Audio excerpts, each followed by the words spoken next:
Okay, the first problem I want to do from the chapter is problem 2, and this is on page 572. The problem reads, the official record for the lowest temperature ever recorded on Earth was set at Vostok, Antarctica on July 21st, 1983. The temperature that day fell to minus 89.2 degrees Celsius, well below the temperature of dry ice. What is the temperature in degrees Fahrenheit?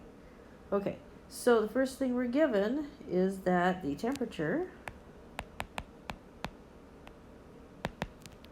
and I'm going to call this TC because it's in centigrade, or Celsius, sorry, not centigrade, 89.2 degrees Celsius. Okay, and we want to find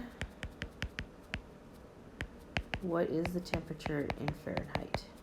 Okay, this is a fairly straightforward problem, but it does recognize that when we're measuring temperature and the motion of molecules, we have different scales to do that. You're probably familiar with this already, but I'm going to cover it just the same, just as a quick review.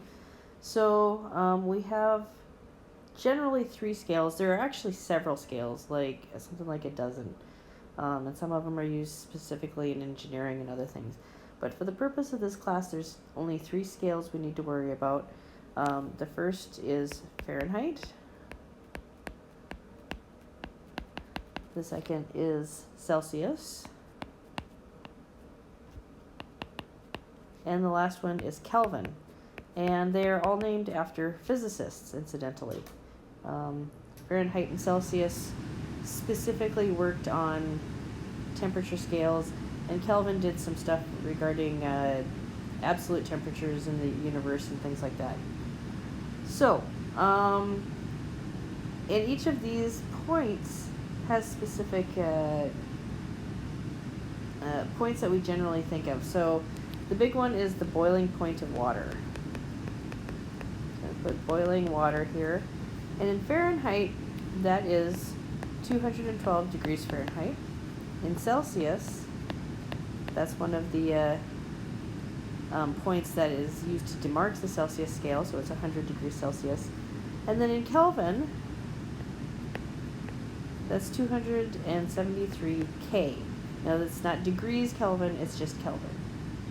Okay, what about the freezing point of water?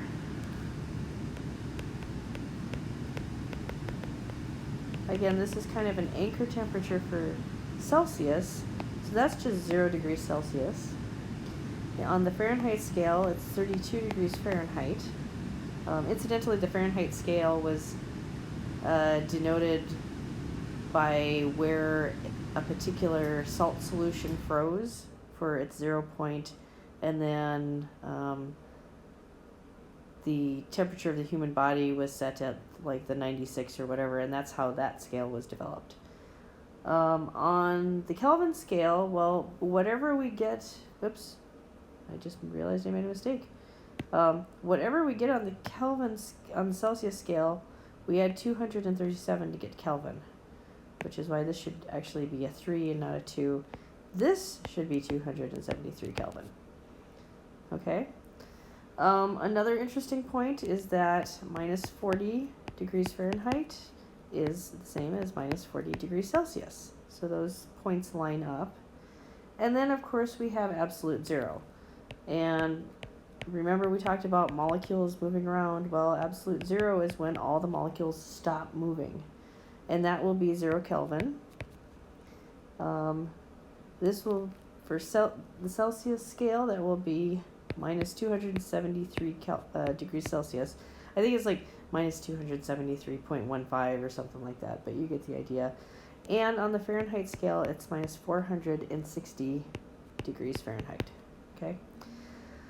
Now, when we're converting between Celsius and Kelvin, like I said, whatever we get in Celsius, we just add 273. If we start with Kelvin and we're going to Celsius, we just subtract 273. For Fahrenheit and Celsius, it's a bit more complicated. You have equation 16.-1, and this is on page 574, so 547, sorry. 547. And this equation is that the Fahrenheit temperature is equal to 9/5 the temperature in Celsius plus 32 degrees Fahrenheit. Okay, and equation 16-2 says that the temperature in Celsius is equal to 5/9, and then in this case we're going to group temperature Fahrenheit minus 32 before we do that multiplication. How do you keep them straight? The big thing to remember is that you're going to need twice as many degrees for Fahrenheit as you do for Celsius. So if you're starting off with the Celsius, that's going to be the smaller number. You're going to have to multiply it by something close to 2 in order to get Fahrenheit. So that's where that 9/5 comes from. Okay?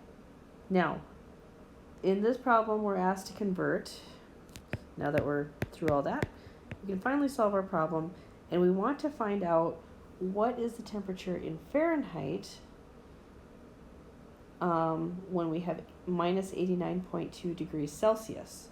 Okay, so we're going to use equation 16.1 above, which is temperature Fahrenheit is equal to 9/5 temperature in Celsius plus 32 degrees Fahrenheit. Okay, well, 9/5 minus 89.2 degrees Celsius.